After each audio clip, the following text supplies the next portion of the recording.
साथियों नमस्कार, पुनः स्वागत है आपका YouTube channel Hindi steno class में। अभी मैं जो डिक्टेशन अपलोड कर रहा हूँ वो 90 शब्द प्रति मिनट के हिसाब से है, लेकिन वो अखबार का संपादकीय है ताकि आपकी रेगुलर प्रैक्टिस बनी रहे, आने वाले एग्जामों में आपको दिक्कत नहीं हो। तो चलिए, आप लोगों का ज़्यादा समय नहीं लेते हुए मैं संपादकीय डिक्टेशन अपलोड कर रहा हूँ। आप उसे लिखें, पढ़ें, अनुवाद करें, जैसा भी आपको सही लगे वैसा करें, लिखें ज़रूर। तो चलिए डिक्टेशन पर आते हैं। तो चलिए साथियों, डिक्टेशन के लिए तैयार हो जाइए। Yes, dictation start. Jammu Kashmir का रियासी जिला अब तक वैष्णो देवी के मंदिर के लिए पहचाना जाता था।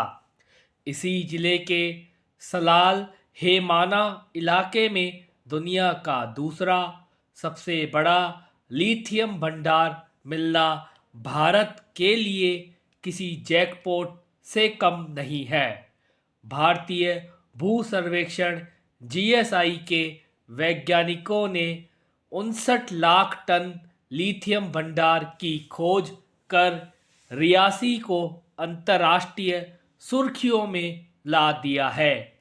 इससे पहले 2021 में कर्नाटक के मंड्या जिले में लिथियम अयस्क के भंडार मिल चुके हैं।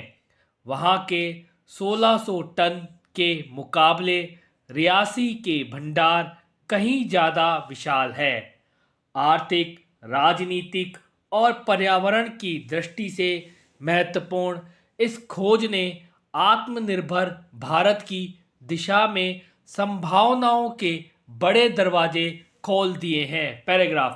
भारत फिलहाल अपनी ज़रूरतों के लिए लिथियम के 96% आयात पर निर्भर है। विदेशी मुद्रा का बड़ा हिस्सा इस मद में खर्च करना पड़ता है।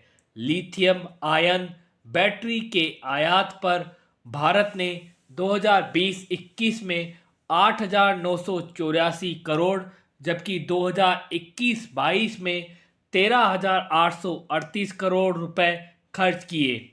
इन बैटरियों का करीब 80% हिस्सा चीन से मंगाया जाता है। लिथियम के लिए भारत, ऑस्ट्रेलिया व अर्जेंटीना जैसे देशों पर भी निर्भर है।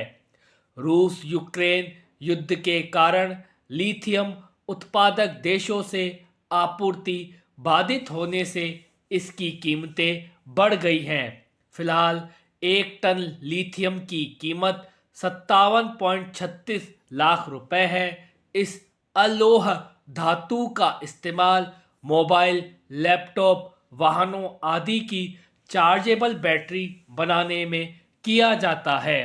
खासकर इलेक्ट्रिक वाहनों का सारा कारोबार लिथियम बैटरी पर टिका है। भारत सरकार का लक्ष्य है कि 2030 तक देश में 30% निजी कारें, 70% कॉमर्शियल और 80% दो पहिया वाहन इलेक्ट्रिक हों।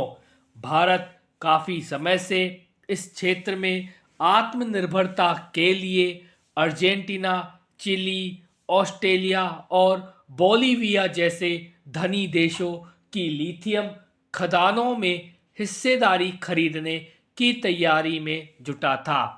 अब देश में ही लिथियम का विशाल भंडार मिलने से उसे विदेश पर ज़्यादा निर्भर नहीं रहना पड़ेगा। पैराग्राफ। लिथियम आयन बैटरी के बाजार में चीन का दबदबा है। इनके कुल उत्पादन में चीन की हिस्सेदारी 77% है। भारत ऐसी बैटरियों का उत्पादन शुरू कर चीन के वर्चस्व को चुनौती दे सकता है। फिलहाल खुद भारत के सामने लिथियम के मामले में चुनौतियां कम नहीं है। विशाल भंडार मिलने के बाद सबसे बड़ी चुनौती लिथियम के उत्पादन की है। लिथियम का उत्पादन और रिफाइनिंग बेहद जटिल है। बड़े भंडार रखने वाले चिली और ऑस्ट्रेलिया जैसे देश भी लिथियम का बहुत कम उत्पादन कर पाते हैं। भारत अगर इस मोर्चे पर कोई करामात कर दिखाता है तो यह पूरी दुनिया के लिए पथ प्रदर्शक साबित होगा। Stop, distinction stop. तो साथियों, प्रैक्टिस के लिए आप इसकी प्रैक्टिस करें, इसे लिखें, अच्छे से लिखें। 90 शब्द प्रति मिनट की गति है और छोटा ही मैटर है, 4.5 मिनट का है। आप लिखें। मेरे चैनल को लाइक करें, सब्सक्राइब करें, ये मैं हमेशा आपसे निवेदन करता हूँ। मेरे चैनल को लाइक सब्सक्राइब नहीं किया जा रहा है, तो प्लीज़ आप मेरे चैनल को लाइक करें, सब्सक्राइब करें, औरों से भी कराएं। अभी के लिए इतना ही, मिलते हैं अगली डिक्टेशन में। शुभ रात्रि,